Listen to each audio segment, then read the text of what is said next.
ഇതിലേക്ക് നമ്മൾ എടുത്തു വെച്ചിരിക്കുന്ന തേങ്ങാപ്പാൽ ചേർക്കാം. ഇത് ചോറിന് പറ്റിയ ഒരു കറിയാണ്. ഏതാണ്ട് ഒരു മീൻ കറിയുടെ ടേസ്റ്റ് വരുന്ന ഒരു ചാറുകറിയാണിത്. ഇതിന്റെ ചേരുവകൾ എന്തൊക്കെയാണെന്നും ഇത് എങ്ങനെയാണ് ഉണ്ടാക്കുന്നതെന്നും നമുക്കൊന്ന് നോക്കാം. ഇതിനുവേണ്ടി ഞാൻ എടുത്തിരിക്കുന്നത് 150 ഗ്രാം കോവയ്ക്ക കഴുകി വൃത്തിയാക്കി നീളത്തിൽ ഇതുപോലെ അരിഞ്ഞത്. അതിന്റെ വലുപ്പം അനുസരിച്ച് 5ഉം 6ഉം ഒക്കെ ആയിട്ട് ഒത്തിരി കനം ഇല്ലാതെ നീളത്തിൽ അരിഞ്ഞത്.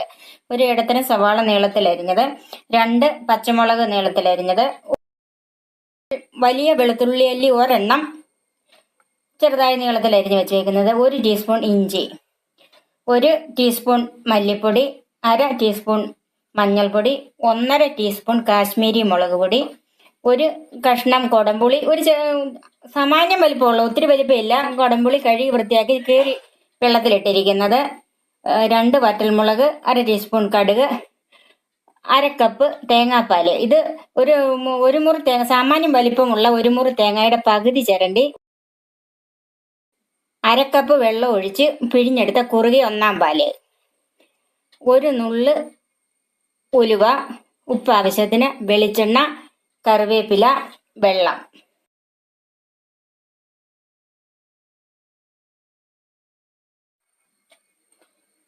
ചൂടായ പാത്രത്തിലേക്ക് നമുക്ക് 1 ടേബിൾ സ്പൂൺ വെളിച്ചെണ്ണ ഒഴിക്കാം.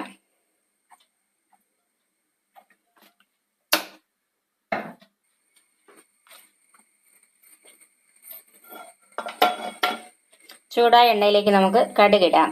1/2 ടീസ്പൂൺ കടുക്.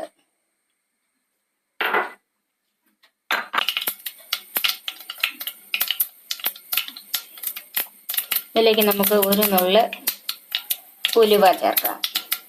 ഉലുവയൊക്കെ 1 നുള്ള് മതി.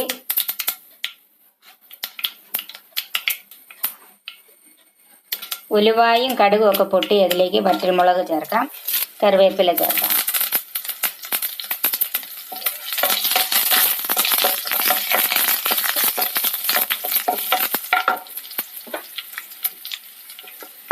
ഇതിലേക്ക് നമുക്ക് കോവയ്ക്ക ഇടാം. കോവയ്ക്ക ഒന്ന് മൂപ്പിച്ചെടുക്കണം. ഒത്തിരി മൂത്ത് പോകണ്ട, എന്നാലും അതൊന്ന് സാമാന്യം മൂത്തെടുക്കണം.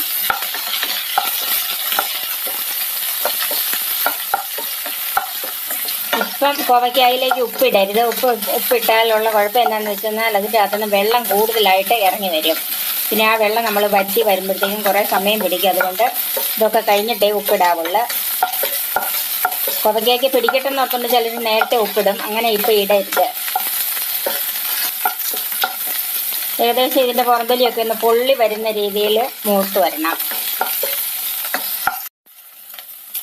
ഇതുപോലെ ഇതിൻ്റെ പുറന്തൊലി ഇതുപോലെ പൊള്ളി വരണം. ഇതുപോലെ എന്നെങ്കിലേ അതിൻ്റെ മൂപ്പ് കറക്റ്റ് ആവുള്ളൂ. ഇനി അതിലേക്ക് നമുക്ക് സവാള ഇട്ട് കൊടുക്കാം.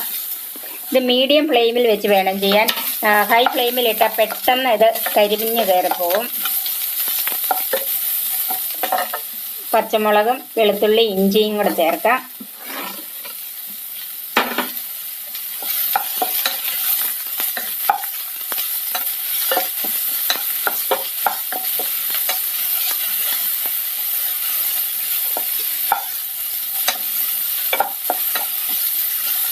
സവാള ഒന്ന് ഒരുമാതിരി ഒന്ന് മൂത്ത് വരണം, ഇല്ലെങ്കിൽ അതിൻ്റെ മതിരിപ്പ് നിൽക്കും.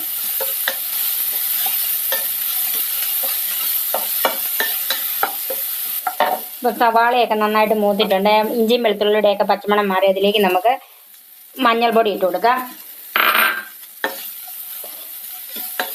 മഞ്ഞൾപ്പൊടി ഒന്ന് മൂത്ത് കിട്ടണം, അതിൻ്റെ പച്ചമണം ഒന്ന് മാറി കിട്ടണം. മഞ്ഞൾപ്പൊടിയാണ് ഏറ്റവും ആദ്യം ഇടേണ്ടത്. അതാണ് അതിൻ്റെ ശരിക്കും മൂത്ത് കിട്ടണത്.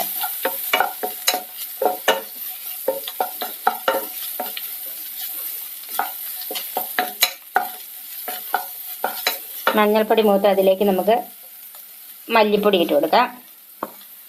1 ടീസ്പൂൺ മല്ലിപ്പൊടിയാണ് ഇട്ടത്.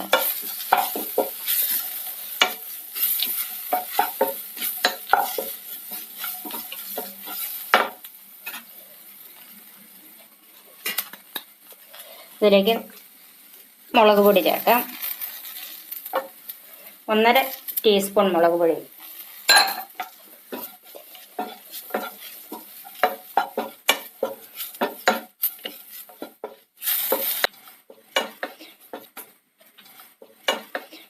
മല്ലിപ്പൊടി മുളക് പൊടിയൊക്കെ മൂത്തിട്ടുണ്ട്. അതിലേക്ക് നമ്മൾ എടുത്തു വെച്ചിരിക്കുന്ന പുളി ചേർക്കാം.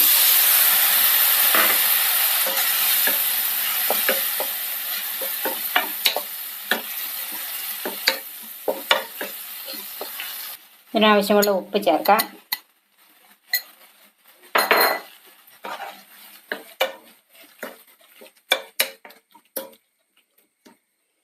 ഇനി ഇത് വെന്ത് വരാനുള്ള വെള്ളം ഒഴിച്ചു കൊടുക്കാം.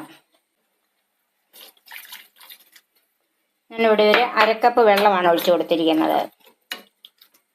തീ കൂട്ടി വെക്കണം.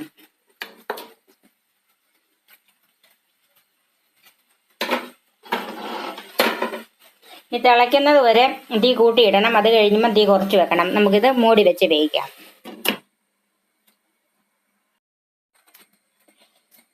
അപ്പം ഇത് നന്നായിട്ട് തിളച്ചിട്ടുണ്ട്.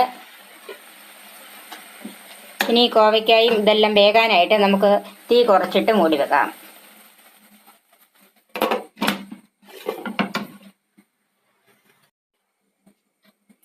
അപ്പം നമ്മളൊരു 4-5 മിനിറ്റോളം ഇത് മൂടി വെച്ചിരുന്നു. ഇനി നമുക്കതൊന്ന് നോക്കാം. കോവയ്ക്കായൊക്കെ നന്നായിട്ട് വെന്തിട്ടുണ്ട്. ഉപ്പും പുളിയൊക്കെ നോക്കണം.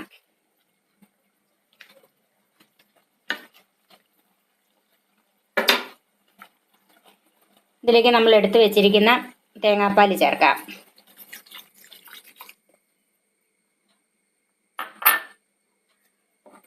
നന്നായി മിക്സ് ചെയ്യാം. ഇതിനി തിളക്കരുത്.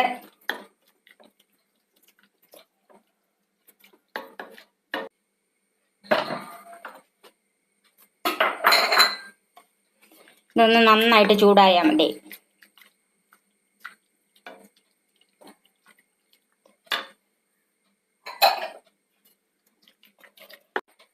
ഇപ്പം തേങ്ങാപ്പാൽ ചേർത്ത് കഴിഞ്ഞ് നന്നായിട്ട് ചൂടായിട്ടുണ്ട്. ഇനി നമുക്ക് തീ ഓഫ് ചെയ്യാം. ഇതിലേക്ക് അല്പം പച്ചക്കറിവേപ്പിലയും 1/2 ടീസ്പൂൺ പച്ചവെളിച്ചെണ്ണയും കൂടെ ഒഴിച്ചു കൊടുക്കാം. ഇനി ഇതൊരു 2 മിനിറ്റ് ഒന്ന് മൂടി വെക്കണം. ഇങ്ങനെ മൂടി വെക്കുന്നത് കറിവേപ്പിലയുടെ ആ പച്ചവെളിച്ചെണ്ണയുടെ ഒക്കെ ടേസ്റ്റ് അതിൽ ഇറങ്ങാൻ വേണ്ടിയിട്ടാണ്.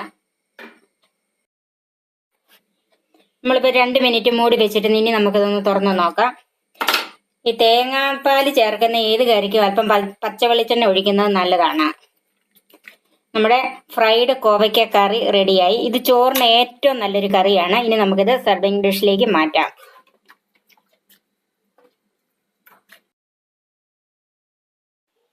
അടുത്ത വീഡിയോയുമായി നമുക്ക് വീണ്ടും കാണാം. ഞാൻ സോഫി കുര്യാക്കോസ്.